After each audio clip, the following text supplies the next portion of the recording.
Bienvenidos a las entrevistas de Concibe. La edad materna se va retrasando. En la población española, la media de la edad de la madre al nacer el primer hijo es de 32 años. Es por eso que en las líneas de investigación más modernas en reproducción asistida se va introduciendo el rejuvenecimiento ovárico. Es por eso que hoy nos acompaña el Dr. Gómez. El Dr. Gómez es cirujano especialista en medicina reproductiva. Bienvenido, doctor. Muchas gracias. Muchas gracias. Doctor, ¿nos podría explicar en qué consiste el rejuvenecimiento ovárico? A ver, el rejuvenecimiento ovárico es una técnica y una opción terapéutica hoy en día que se ha intentado implementar para dar respuesta a aquellas pacientes que por motivos de la edad o por motivos de alguna enfermedad que ha generado un daño al ovario y el ovario no funciona correctamente, la posibilidad de que estas pacientes puedan concebir con sus propios ovocitos, es decir, trabajar con el ovario para obtener material del ovario y generar embriones de la propia paciente para más adelante buscar una gestación. ¿Y desde cuándo se usa esta técnica en medicina reproductiva?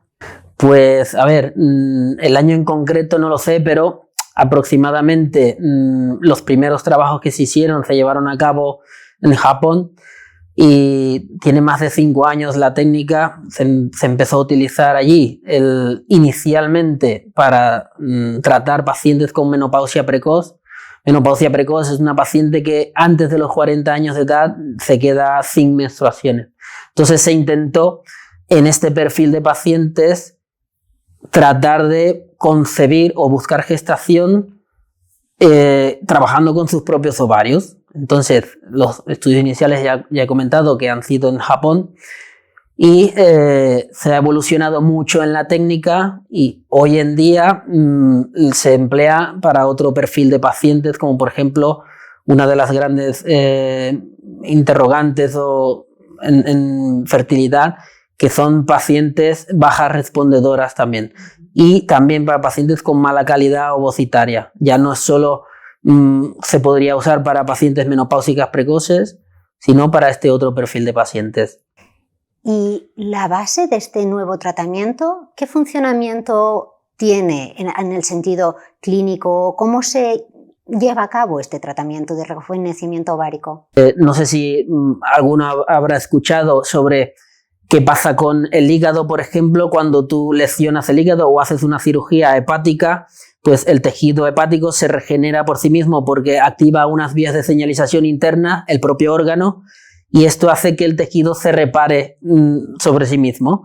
Entonces, en Japón, los estudiosos del tema pues se dieron cuenta que a nivel intraovárico ocurren unas vías de señalización muy similares a las que ocurrían en el hígado. Entonces, en pacientes con menopausia precoz, pues lo que hacían era lesionar la corteza ovárica y administrar una serie de factores de crecimiento a nivel intraovárico y vieron cómo en pacientes con menopausia podían hacer crecer folículos y podían obtener ovocitos e incluso un porcentaje no despreciable de pacientes consiguieron gestación con sus propios óvulos. Estamos hablando de pacientes con más de 12 meses sin ver menstruación.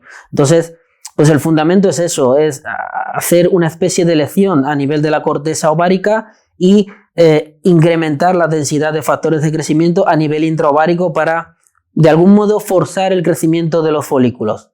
Y, doctor, ¿nos podría describir, por ejemplo, cómo sería la rutina que se especificaría a una paciente que sea candidata a este rejuvenecimiento ovárico? O sea, ¿cómo sería el protocolo y a nivel más práctico la paciente a qué día a día, cómo funcionaría?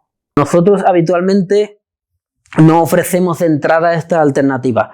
Esto lo ofrecemos para una paciente que ya ha probado muchas cosas. Ha probado estimulaciones que no ha obtenido ovocitos, es decir, punciones en blanco, por ejemplo, o pacientes que responden a la medicación con muy poquitos ovocitos, pacientes que no logran conseguir embriones o incluso pacientes con menopausia precoz, ¿vale? Entonces, este perfil de pacientes, cuando ya ha probado algún tratamiento, lo ofrecemos como una alternativa. Es una opción que existe, está allí. podemos aplicarla y si la paciente le parece bien, hablando de los porcentajes de éxito y demás, pues podemos emplearla. Entonces, pues básicamente ese es el perfil de paciente, una paciente que ya ha intentado algo, ¿vale? Si no ha intentado nada, nosotros habitualmente le proponemos intentar de algún modo con una estimulación, a ver cómo nos sale. Si obtenemos algo mejorando el aspecto de la estimulación ovárica con fármacos y demás, pues trabajaremos con el material que obtenemos. Pero si pese al tratamiento que proponemos no conseguimos resultado, como último recurso podemos usar este tratamiento.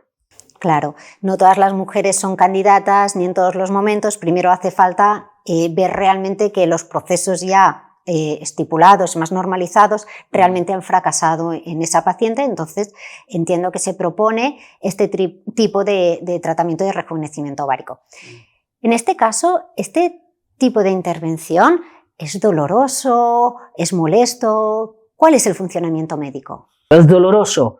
Pues no más de lo que supone una cirugía o un procedimiento de extracción ovocitaria, ¿sabes? Una cirugía sin que hagas el procedimiento, pues la paciente obviamente tendrá molestias, tendrá dolor en el postquirúrgico, es normal.